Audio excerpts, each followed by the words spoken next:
Okay, everyone, so here is the second part of the Thinkers of the Enlightenment. So we're going to look at two uh, philosophers of the Enlightenment period. So our objectives and standards, compare Rousseau and his views to other Enlightenment thinkers, and analyze Beccaria and his thoughts on criminal justice. And again, the standards are there as well. Vocabulary preview, I'm sure many of you have seen this word before, but our vocabulary preview is criminal justice. You've probably seen this in other classes or TV shows or things like that, so I'm sure many of you have a good understanding of what that word may mean. Our essential question: how did other Enlightenment thinkers influence change in government and society? And I want you to think about this. Should people be allowed to create their own society and government? So Jean-Jacques Rousseau. So he was very passionate about individual freedom, and he tends to disagree with other Enlightenment thinkers on certain issues.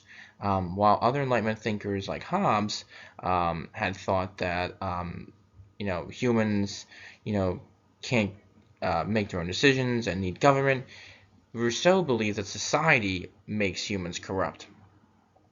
So Rousseau's solution is to say that the only thing to do to fix the problem is for humans to create their own society and government. So he wants humans to basically have control of the government by themselves, and that people should form their own government and society based on a common agreement or consensus. A lot of his beliefs are going to come into play later on in the French Revolution, which we'll discuss next in the next couple of units we get into, and you'll probably see his name and his views pop up again. But those were basically his beliefs when it comes to thinking in government. Okay, Cesare Bonassano Beccaria. He was an Italian philosopher, and he focused most of his thoughts on the justice system. He believed that law exists to preserve social order, not to avenge crimes.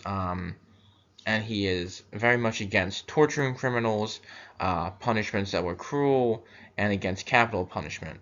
And he also believes in speedy trials for criminals. He believes that criminals do have a right to a fair and speedy trial as well.